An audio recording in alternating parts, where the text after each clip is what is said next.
Oh, hi there. I'm alive? Yes, I'm alive and well. Sorry it has been a while, everybody. I have just been busy, caught up in my personal life mainly, and also busy trying to put my main focuses as far as editing goes on this one big project I had promised somebody, which I will not omit it on this video, but it is a big project, and trust me, you will not be disappointed when it is done. I'll just say it's a collaboration with somebody. That's all you need to know. So, anyway, and yeah, I've just been offering up these small little side projects, but yeah.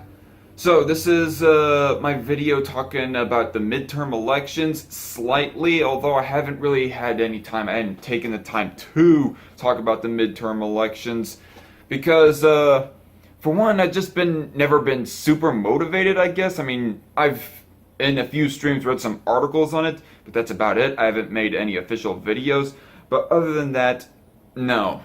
And now that it is so close to the election, I thought I at least would get out this video talking about why I lean more towards the GOP than the Democrats. Explicitly talking binary.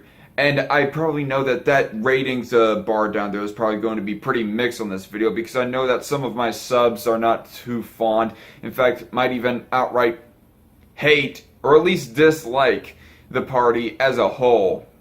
Maybe they have a few that they like and respect, but still. But, so I feel like I feel obligated to add this disclaimer right here.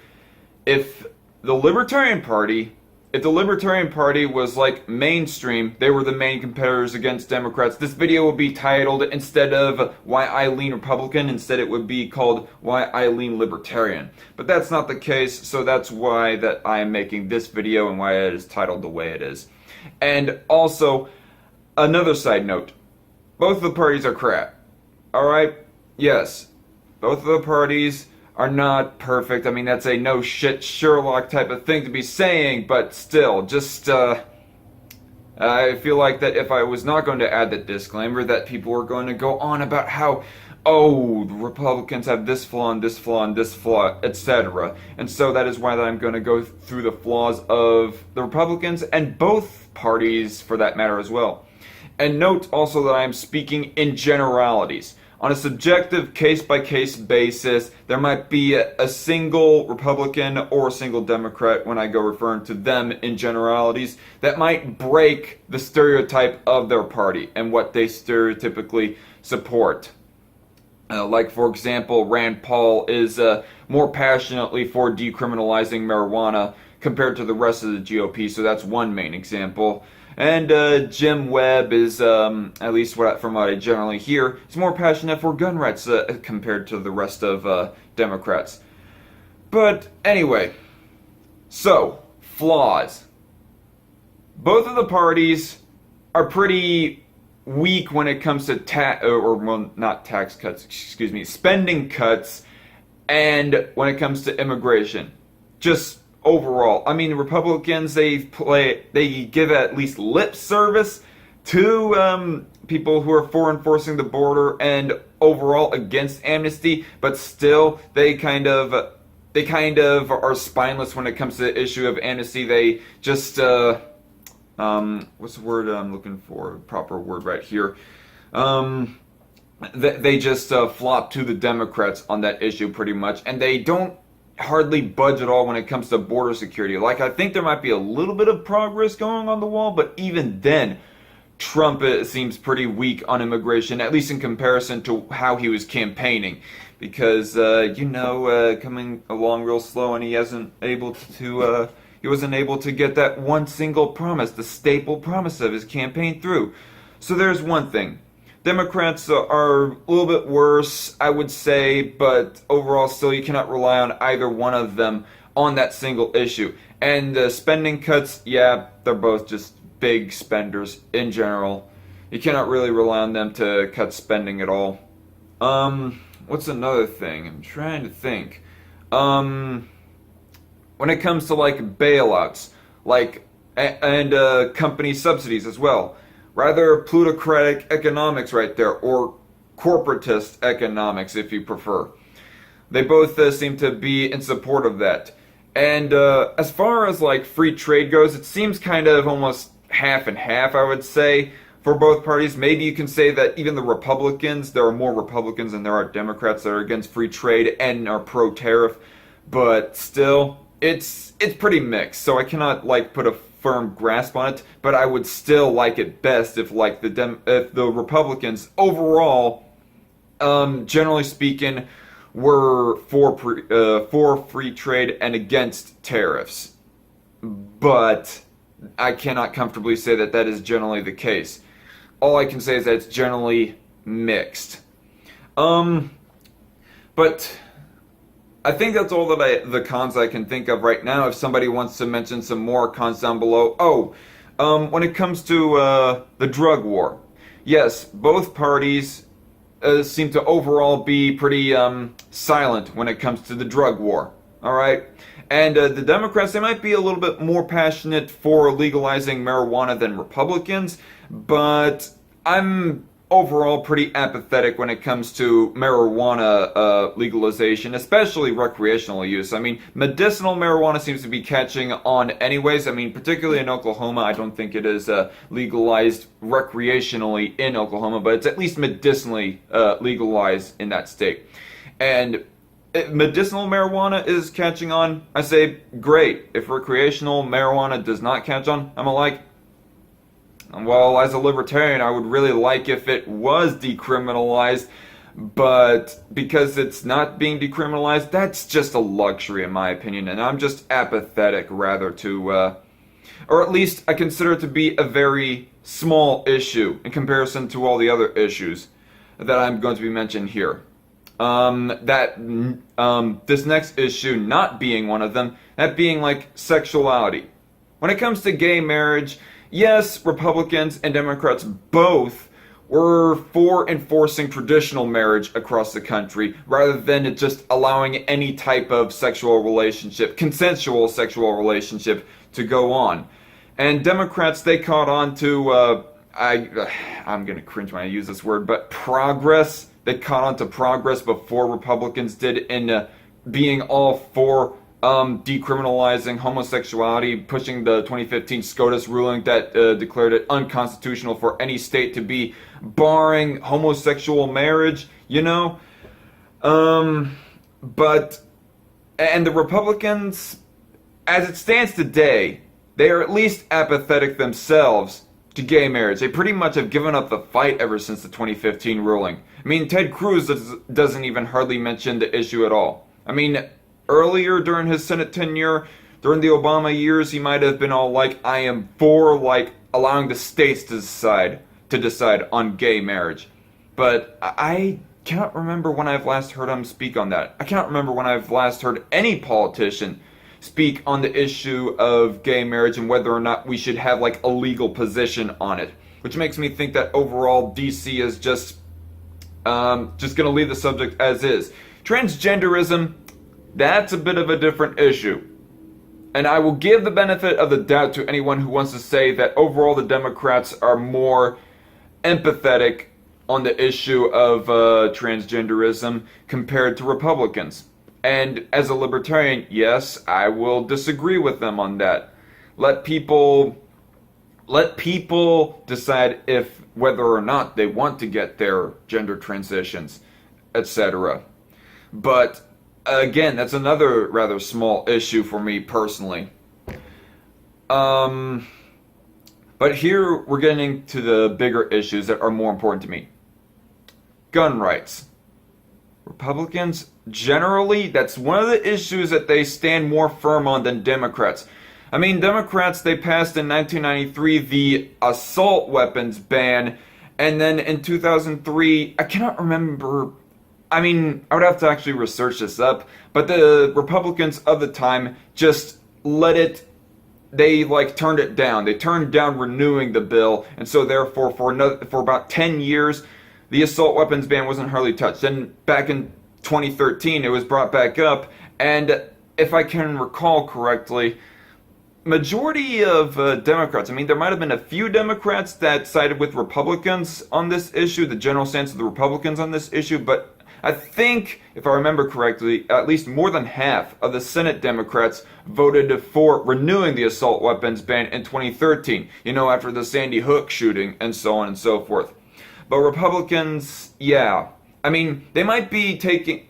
A person might argue that on some of the nuances of gun rights, like, say, raising the age limit on gun ownership, or, say, enforcing background checks, etc., those small nuances, those small sub-issues of gun rights that maybe Republicans go a little bit too far on that issue, but still... Overall, they are against outright gun bannings, like banning the AR-15, for example, from new manufacturing and selling of that firearm right there. And so I care more, and so that's the ultimate issue for me.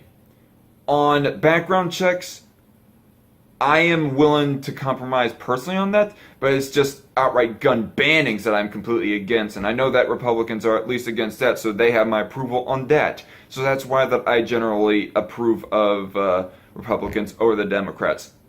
And abortion. Any of you who has paid attention to my channel at all knows that abortion is a staple topic of my own. Heck, I think, what's her name? Marie Kelly? What's her name? Laura Kelly. I think it was, that was her name. Laura Kelly, the one female, the one Democrat running for Kansas governorship. Her record shows that she has supported late-term abortions and postnatal abortions. That would even disgust, like, the majority of the pro-choicers within my subscriber base. So that, for example, is like a big point deduction on whether or not I would vote for her. And considering all the other issues with her compared to Chris Kobach, I'd probably, most likely not vote for her at all. I mean, I am rather passionate about abortion. Not passionate enough to say that every single mother who gets an abortion is an outright murderer, but still. But as far as, like, federally, the Republican stance on abortion goes, I have not heard of a single push to repeal Roe v. Wade, but at least they push for the defunding of Planned Parenthood that does provide abortions. Now, we can, like, get into the whole funding issue of whether or not, like, the funding, yes, does not directly go to the abortions of Planned Parenthood, but still, the funding goes to Planned Parenthood, where that they can, like, devote their own money that they don't get from the government or whatever. They can devote that money into explicitly abortions while everything else is covered. So it's still, like, an overall assistance for them in their business practices if the government gives them money, so that it makes it easier for them to provide cheaper / free abortions. And then there's all the other issues on economics. Besides government subsidies and bailouts to companies, Republicans overall are more economically libertarian than Democrats. They're anti-minimum wage, or at least against raising minimum wage at the least, whilst Democrats were, like, pushing for raising the minimum wage during the Obama tenure, and that was one of the issues that Republicans were at least solid on, I will say. Oh, speaking of solid issues, now that I think about it, the Republicans are not all that solid on defunding Planned Parenthood, so maybe... Yep, never mind about that one. Against higher regulations and the banning of certain industries, like fracking and offshore oil drilling, etc., for the right to deny service. I mean, Ted Cruz in particular was outspoken on that issue himself. Rather he approached it in a wrong way, I say, where he was, like, focusing on the religious side of the issue of Christian bakers versus gay couples on the whole wedding cakes thing. He's approaching it more from a religious standpoint rather than a private property standpoint, which that I find to be a little bit more principled and arguable and consistent than the whole religious standpoint of, they believe it is a sin of what these gay people are doing, so therefore allow them to deny service. No, that's not going to jive well with the atheists. Instead, it gives a little bit less headache for you to be just saying, no, it's their private property, let them decide what they want for it themselves. And then last but not least, pro-tax cuts. that I find to fall pretty much under economic libertarianism as well. The less and less you are for taxes, the lower and lower you want your taxes, the more and more economically libertarian that I find you to be. To the point that you want absolutely no taxes, that being anarcho-capitalism, which is the furthest right that it gets, the furthest into economic libertarianism that it gets. I mean, Republicans, at least, passed the recent tax cut that Trump had proposed. And to be quite honest, I don't hear much dispute over the fact that it gives tax cuts for everyone. The only thing that I hear disputed pretty much is the fact that it gives a higher tax cut to rich people as compared to poor people, but poor people still got a tax cut. I mean, a person might find it subjectively unfair, but hey, it's still a tax cut. You're welcome. And so, because of how everyone overall got a tax cut, I don't find that to be a bad thing, necessarily. And so those are the reasons why I overall support the GOP over Democrats, and why, generally speaking, in the midterm elections here, I'm going to be voting pretty much Republican over Democrat. This is not me trying to convince anybody to vote for the GOP as well, necessarily, but to rather try to put it in perspective for anyone who might be economically on the right and so on and so forth, who might have beliefs that align with Republicans somewhat, or at least mostly, or but are just still hesitant on supporting the GOP at all. I mean, ultimately, hey, it's still your decision. If your beliefs pretty much line up with Republicans, you just don't want to vote anyways, well, that's your decision, but allow me to still put it in perspective for you, please. No, this is mostly to just explain why I personally support Republicans and am a registered Republican over the Democrats. And unless you can change my beliefs, or unless the beliefs of the Republicans drastically change to something that I completely disagree with, then that is not going to change. That is most likely not going to change. Or unless, say, libertarians, they catch on and become a mainstream party, they become a viable competitor against the Democrats as opposed to Republicans. They replace the Republicans. I mean, I would gladly vote libertarian instead if they did become a viable competitor and just completely replace the Republican Party in general. And it would probably be better public relations as well if the Libertarians were to become the second party. And speaking on principles, if I may comment very quickly on the whole Beto O'Rourke versus Ted Cruz debate and just campaign in general, because I hear the reason why a lot of people criticize Ted Cruz is because of his weaseliness, his smugness, and just overall personality. You might be right. I mean, I can definitely agree that there are some cases of where he is not exactly a straight shooter and maybe even completely avoid the question, but that's not a deal breaker for me. That's not the determining thing for me on whether I support somebody or not. And by the way, just FYI, I don't live in Texas, I live in Kansas, so it's kind of a moot point. But still, just using him as a staple example in this instance.